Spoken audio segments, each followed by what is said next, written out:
TJ Hawkinson. He's got traded to the Vikings. He's been tight end 4 on the season, but does this give him even more upside? He's clearly a locked-in tight end starter for you. I think he's going to a better quarterback. I think this is a good move for the Vikings, and it's a great move, by the way, for Kirk Cousins. Today was supposed to be a magical day. I mean, from a personal standpoint, I get some really important medical news today that I will share with you guys on Twitter. But that aside, it is the NFL trade deadline. And you guys already know how I feel about the trade deadline, man. It's probably my favorite day. I barely sleep. There's multiple players we're expected to get traded today. And in this particular video, it's a player that no one was expecting. It's not Kareem Hunt. It's not Bradley Chubb. It's not Alvin Kamara. It is not even Brian Burns. It's a person that no one thought was getting traded. But unfortunately, when we woke up this morning, we all received a bit of horrific news. One of my favorite musicians, Takeoff, was tragically murdered at the young age of 28. So before we start this video, I just wanted to give a brief moment of silence. Now that we got all that out of the way, break!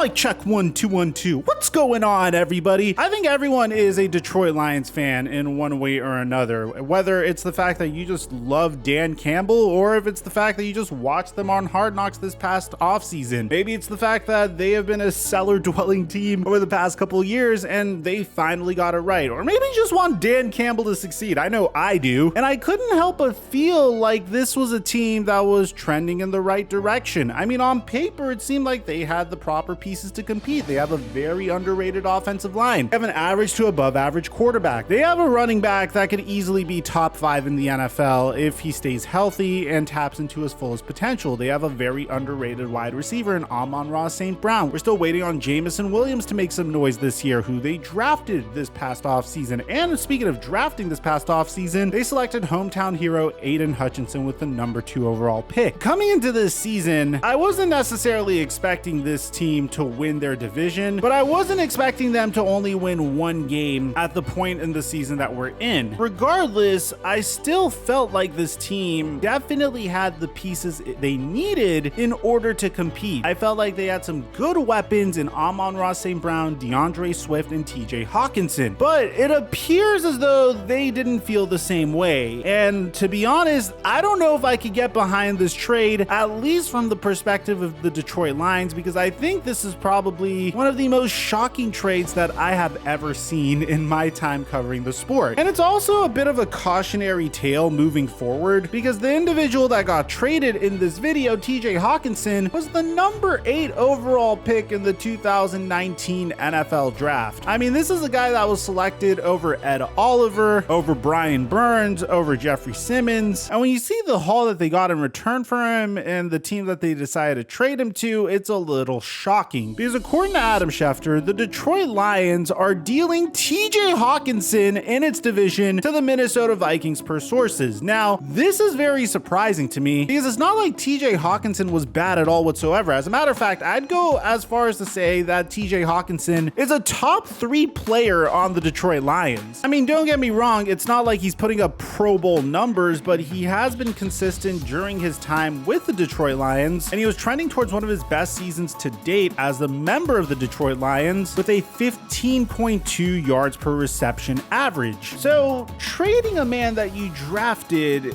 with the number 8 overall pick is a little shocking. And when you see the return that they got for TJ Hawkinson, it's even more surprising to say the least. Because according to Tom Pelissaro, the Detroit Lions are sending tight end TJ Hawkinson to the Minnesota Vikings. Minnesota is sending a 2023 second round pick and a 2024 third round pick to Detroit for Hawkinson. And Detroit is also sending, in addition to TJ Hawkinson, a 2023 fourth round pick and a 2024 conditional fourth round pick. So they're pretty much donating a player that is top 3 on their team to the Minnesota Vikings, who is their division rival. And in return, they're getting a second round pick and a third round pick, but they also have to give up 2 fourth round picks, one of them being a conditional fourth round pick. There's so many parts about this trade trade that is straight up baffling to me. One, in the case that the Lions are currently in, at that point, I would literally hold on to TJ Hawkinson as opposed to just getting the return that they did. And to be honest, man, whenever I can't see the perspective of one of the teams making this trade, and in this case, I couldn't see the perspective of the Detroit Lions making this trade, it didn't make sense to me at all whatsoever. I took to Twitter to ask you guys, someone needs to explain to me the logic to the Detroit Lions trading TJ Hawkinson now, because I really don't see it. There wasn't a single one of you guys that could explain it to me. I mean, I just felt so much empathy because, like, you have us Detroit fans are used to this. We are a joke of a franchise. They must be tanking to rebuild or something. And then the response to that is they've been tanking for 60 years. But here's the craziest part. I would understand if you value the second round pick, but to a division rival no less? That's the part that is surprising to me. From the perspective of the Minnesota Vikings, I think this is brilliant. They apparently made this trade just because Irv Smith Jr. suffered a high ankle sprain on Sunday and is expected to miss multiple weeks. So now Minnesota upgrades their tight end and they just have to give up a second round pick and a third round pick to do so. But here's another thing, man. I'm starting to get this idea that drafting a tight end in the first round is just simply not the move. I mean, I'm just looking at this list and there is not a single player that is jumping out to me. I mean, in 2010, you had Jermaine Gresham. In 2013, you had Tyler Eifert. In 2014, Eric Ebron, who was a decent journeyman throughout his career. In 2017, you had OJ Howard, who also recently changed teams. Then you have Evan Ingram, who's doing well in the Jaguars now. Then you have David Njoku, who I've been waiting to break out for the Cleveland Browns forever. Hayden Hurst, who's a journeyman. TJ Hawkinson, who's now on his second team. Noah Fant, who's on his second team. And of course, most recently, Kyle Pitts, who is being wasted away on the Atlanta Falcons currently. So if there's a cautionary tale at this point, man, I mean, I'm just trying to look who was the last really good tight end taken in the first round. I guess you have to go into the mid 2000s with Vernon Davis, Mercedes Lewis, and Greg Olsen. I guess the one lesson you could take from this is just don't draft a tight end in the first round, because at this point, man, a number 8 overall pick being traded for what he was traded for. I mean, TJ Hawkinson is still just 25 years old. The Minnesota Vikings got themselves a stud. I don't know what the hell the Detroit Lions are doing. I don't know why you would give up TJ Hawkinson, who has already been to a Pro Bowl, by the way. So maybe a Lions fan can let me know in the comment section down below what's going on. Aside from that, I'm your boy Mike,